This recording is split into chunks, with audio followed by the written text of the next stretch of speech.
आप सभी का स्वागत है हमारे इस चैनल पर। और इस चैनल के माध्यम से इस समय एलटी ग्रेड की जो महत्वपूर्ण क्वेश्चन आएंगे सामान्य ज्ञान के, इन सभी की वीडियो प्रोवाइड की जा रही है। और जो लोग नए हों चैनल पर, वह सब्सक्राइब जरूर कर लें हमारे इस चैनल को। तो देखिए, महत्वपूर्ण क्वेश्चन है एलटी ग्रेड के लिए और यह सभी प्रकार की प्रतियोगी परीक्षाओं में पूछे जाते हैं। तो पहले हम डिस्कशन करेंगे भारतीय इतिहास एवं संस्कृति के क्वेश्चन। पहला क्वेश्चन है, बौद्ध मान्यता के अनुसार किस देवता ने 3 बार बुद्ध से प्रार्थना की कि अपने ज्ञान के प्रकाश को आगे आकर चारों ओर फैलाएं? तो ये किसने कहा था? ब्रह्मा जी ने। अगला क्वेश्चन है, शिवाजी का राज्याभिषेक कहाँ और कब हुआ था? तो ये हुआ था रायगढ़ में 1674 में। अगला क्वेश्चन है, किस अभिलेख में अशोक बुद्ध धर्म और संघ के प्रति विश्वास प्रकट करता है? तो इसका आंसर है भापरू लघु शिलालेख से। इसके बाद क्वेश्चन है, ऋग्वेद में कौन से वैदिक देवता सहस्त्र यानी कि हजारों स्तंभों वाले भवन में निवास करते हुए वर्णित हैं? तो आंसर है इंद्र और अग्नि। अगला क्वेश्चन है, कनिष्क के समय में आयोजित चतुर्थ बौद्ध संगीति के सभापति कौन थे? आंसर है वसुमित्र। क्वेश्चन नंबर 6, अर्थशास्त्र कितने अधिकरणों में विभाजित है या विभक्त है? तो ये विभक्त है 15 में।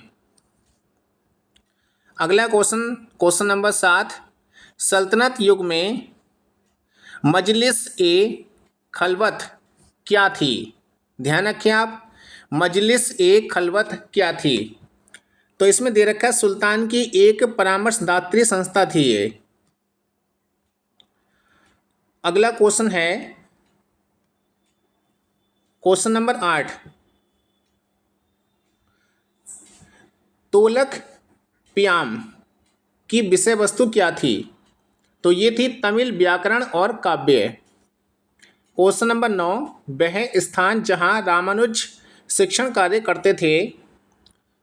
तो इसका आंसर है श्रीरंगम। यानी कि वह स्थान जहां रामानुज शिक्षण कार्य करते थे, तो इसका आंसर क्या है? श्रीरंगम। क्वेश्चन नंबर 10, हथनौरा में पूर्व पाषाणिक मानव के जीवाश्मों की खोज की गई थी? तो आंसर है जी.आर. शर्मा द्वारा। किसने की? जी.आर. शर्मा द्वारा। अगले क्वेश्चन है, ये दोबारा रिपीट हो गए हैं, ठीक है, ये वाले क्वेश्चन तो ये बता दिए हमने आपको। देखिए, इसके बाद क्वेश्चन आपके हैं, राष्ट्रीय आंदोलन यानी कि राष्ट्रीय स्वतंत्रता आंदोलन। पहला क्वेश्चन है, 1924 में बम्बई में बहिष्कृत हितकारिणी सभा की स्थापना किसके द्वारा की गई थी? ये क्वेश्चन बहुत ही मोस्ट इम्पोर्टेंट है, कई बार आ चुका है परीक्षाओं में। तो आंसर है बी.आर. अम्बेडकर द्वारा। यानी कि 1924 में मुंबई में बहिष्कृत हितकारिणी सभा की स्थापना किसने की थी? डॉक्टर भीमराव अम्बेडकर के द्वारा। क्वेश्चन नंबर 12, मानव के लिए एक धर्म, एक जाति तथा एक परमेश्वर का आह्वान किया गया था? तो इसका आंसर है श्री नारायण गुरु ने। क्वेश्चन नंबर 13, 1940 ईस्वी में गांधी जी द्वारा चलाए गए व्यक्तिगत सत्याग्रह आंदोलन के प्रथम सत्याग्रही कौन थे? विनोबा भावे। यानी कि 1940 में महात्मा गांधी द्वारा चलाए गए व्यक्तिगत सत्याग्रह आंदोलन के प्रमुख या प्रथम सत्याग्रही कौन थे? विनोबा भावे। क्वेश्चन नंबर 14, भारतीय सिविल सेवा के लिए चुने गए प्रथम भारतीय कौन थे? Answer Satyendra Nath Tagore.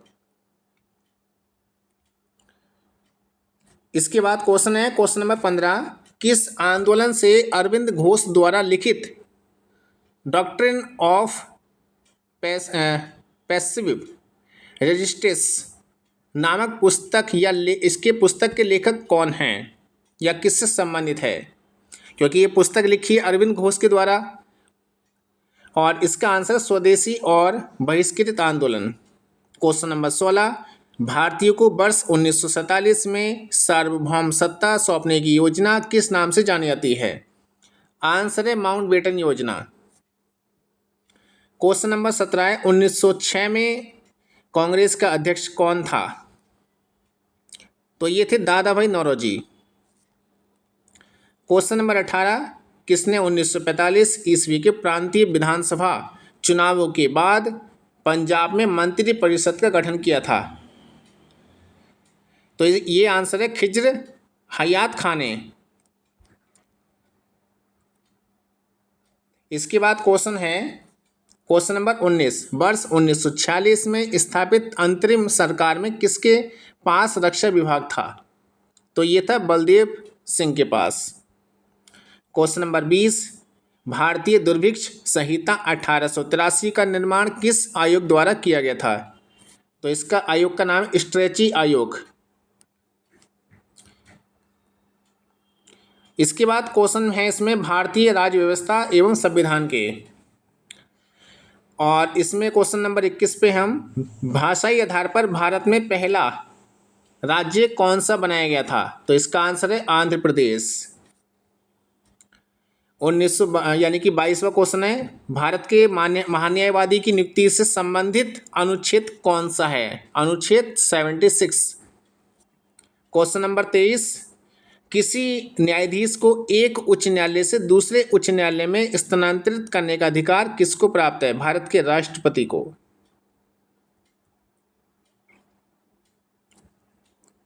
Question number 24, प्रत्यक्ष निर्वाचन किसे कहते हैं? तो इसका आंसर जनता द्वारा प्रतिनिधि चुनना।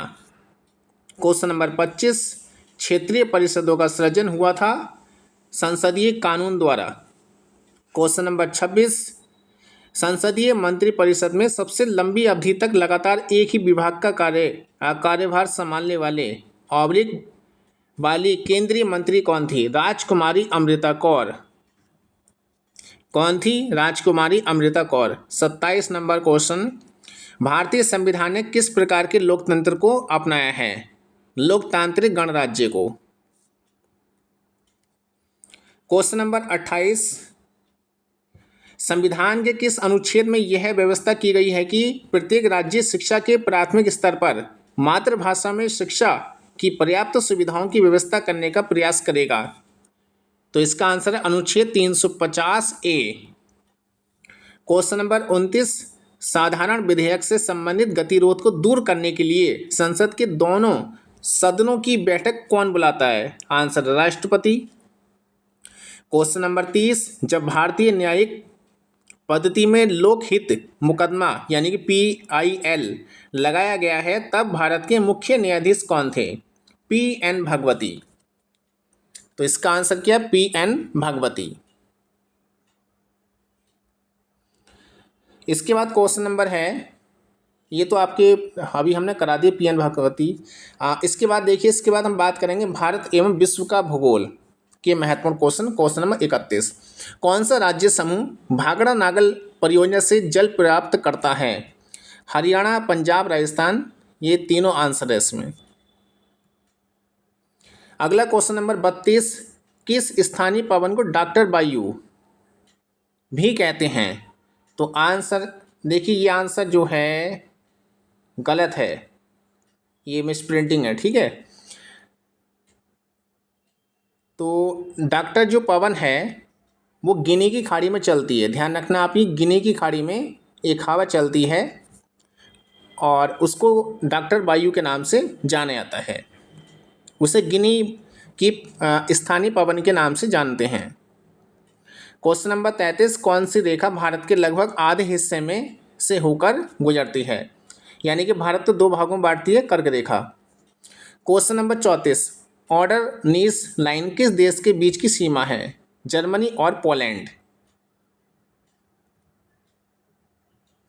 इसके बाद क्वेश्चन नंबर 35,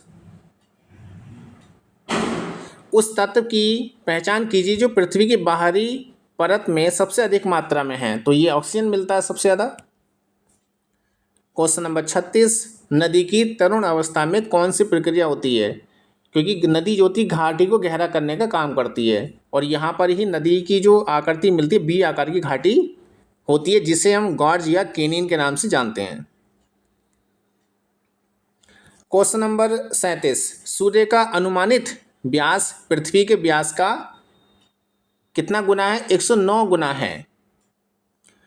इसके बाद क्वेश्चन नंबर है एक मिनट, क्वेश्चन नंबर है 38, सूर्य की सबसे ऊपरी परत को किस नाम से जानते हैं? कोरोना के नाम से। क्वेश्चन नंबर 39, पृथ्वी के दिन और रात की अवधि कहाँ लगभग एक समान होती है? ये होती है भूमध्य रेखा पर, इक्वेटर पर।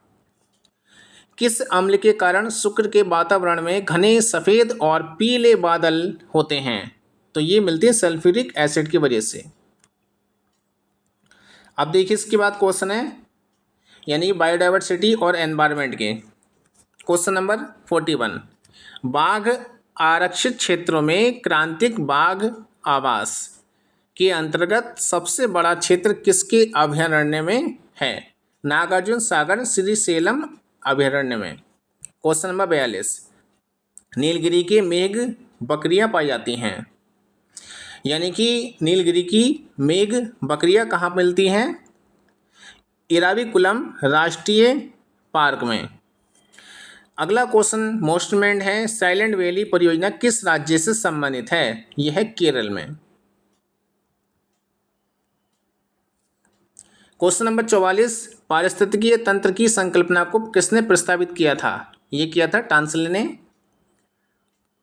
यानी कि 45 नंबर क्वेश्चन, जैव विविधता को अधिकतम संकट है प्राकृतिक निवास एवं वनस्पतियों के विनाश से। क्वेश्चन नंबर 46, जीवमंडल आरक्षित परिरक्षण क्षेत्र है आनुवांशिक विभिन्नता के। क्वेश्चन नंबर 47, भारतीय राष्ट्रीय जैव विविधता प्राधिकरण स्थापित किया गया था, ये 2003 में स्थापित हुआ था चेन्नई में। अगला क्वेश्चन 1900 यानी कि 48 नंबर पे, world wild life fund WWF का प्रतीक कौन सा जानवर है? ये है ज्वाइंट पांडा। इसके बाद क्वेश्चन नंबर है 49, एक मिनट, क्वेश्चन नंबर है 49, महू आडार अभयारण्य झारखंड के किस जिले में है? लातेहार में। क्वेश्चन नंबर 50, भारतीय अनुपमृग यानी कि बारहसिंगा की वह उपजाति जो पक्की भूमि पर फलती फूलती है केवल घास भक्षी है के संरक्षण के लिए कौन सा संरक्षित क्षेत्र सम्मानित है? तो इसका आंसर है कान्हा राष्ट्रीय उद्यान। ये हमने आपको बता दिए थे अभी क्वेश्चन। और इसके बाद देखिए इकोनॉमिक्स के कुछ क्वेश्चन हैं। 51 नंबर से, भारत में कौन मुद्रास्फीति को नियंत्रित कर कीमत स्थिरता बनाए रखने के लिए उत्तरदायी है? भारतीय रिजर्व बैंक। क्वेश्चन नंबर 52, किसी देश का भुगतान संतुलन किसका व्यवस्थित अभिलेख है? किसी निर्धारित समय के दौरान, सामान्यतः एक वर्ष में, किसी देश का समस्त आयात और निर्यात का लेन देन। क्वेश्चन नंबर 53, द्रव्य की पूर्ति यथावत रहने पर यदि द्रव्य की मांग में वृद्धि होती है तो ब्याज की दर में वृद्धि हो जाएगी। इसका आंसर ब्याज की दर में वृद्धि हो जाएगी। इसके बाद क्वेश्चन नंबर 54, अंतर्राष्ट्रीय नकदी की समस्या किसकी अनुपलब्धता से संबंधित है? डॉलर और अन्य दुर्लभ मुद्राएं। और अगला क्वेश्चन है 55, साख पत्र दिया जाता है एक निर्यातकर्ता द्वारा। क्वेश्चन नंबर 56, कौन लॉरेंज वक्र द्वारा मापा जाता है? इससे मापते हैं आय की विषमता। ये क्वेश्चन मोस्ट इम्पोर्टेंट है।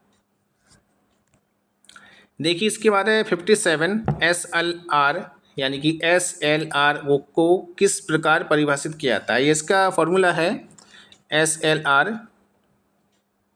तो ये आप ध्यान रखें, ये सूत्र इसमें दे रखा है, इसको आप पर्सनली पढ़ सकते हैं और नोट भी कर सकते हैं। सभी क्वेश्चन मोस्ट इम्पोर्टेंट है प्रतियोगी परीक्षा की दृष्टि से।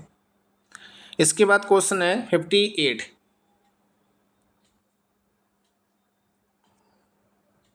58 नंबर, एक मिनट रुकिए, इसमें थोड़ी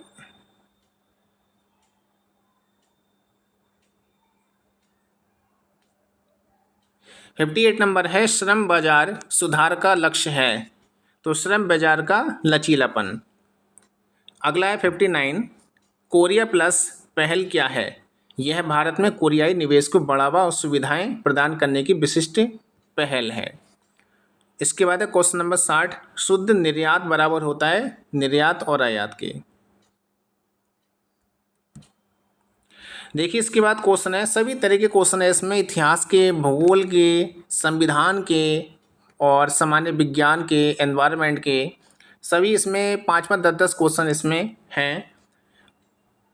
और अगर आपको वीडियो अच्छा लग रहा हो तो आप लोग वीडियो को लाइक करें और सब्सक्राइब करना ना भूलें और कमेंट में अपनी राय ज़रूर बताएं। और अगर आपको कोई वीडियो चाहिए सोशल स्टडीज़ पे आधारित तो हम आपको वीडियो प्रोवाइड करा देंगे अपने चैनल के माध्यम से। तो देखिए सामान्य विज्ञान के क्वेश्चन है, क्वांटम संख्या जो इलेक्ट्रॉन की स्थिति व ऊर्जा को प्रदर्शित करती है कहलाती है मुख्य क्वांटम संख्या। क्वेश्चन नंबर 62 है, क्वेश्चन नंबर 62 में दे रखा है, पावर सप्लाई परिपथ में डायोड का प्रयोग होता है। इसका आंसर तरंग दृष्टिकारी के रूप में। क्वेश्चन नंबर 63, नाखून पॉलिश परिमार्जन में क्या रहता है? तो इसका आंसर है एसीटोन। साल्क टीका किस व्याधि से संबंधित है? पोलियो से संबंधित है। क्वेश्चन नंबर 65, प्रोटीन के पाचन में सहायक एंजाइम है ट्रिप्सिन। क्वेश्चन नंबर 66, मांसपेशियों में किस पदार्थ के एकत्र होने से थकान होती है? लैक्टिक अम्ल के द्वारा। क्वेश्चन नंबर 67, निर्यात में रखी एक विद्युत तापक में लगातार विद्युत धारा प्रवाहित की जा रही है तो इसका तापमान क्या होगा? कुछ समय बाद स्थिर हो जाएगा और विकिरण द्वारा ऊष्मा ह्रास के कारण। क्वेश्चन नंबर 68, सीट बर्म किस कृमि का दूसरा नाम है? तो इसका आंसर है पिन बर्म। 69 क्वेश्चन है, जब एक विषाणु जीवाणु पर आक्रमण करता है तो परिपोषी में प्रवेश करने वाला पदार्थ होता है। आंसर नाभिकीय अम्ल। क्वेश्चन नंबर आपका इसमें देखिए लास्ट है, क्वेश्चन नंबर 70, सिरके का रासायनिक नाम क्या है? Acetic acid. तो ये क्वेश्चन थे आपके हमारे द्वारा बनाए गए एलटी ग्रेड के लिए और ये सभी प्रतियोगी परीक्षाओं में पूछे आते हैं। और आप लोग ज़्यादा से ज़्यादा वीडियो को सभी को शेयर करें ताकि ज़्यादा से ज़्यादा लोग हमारे चैनल से जुड़ें और इसी प्रकार की आपको लगातार वीडियो मिलती रहेगी। पूरा वीडियो देखने के लिए धन्यवाद।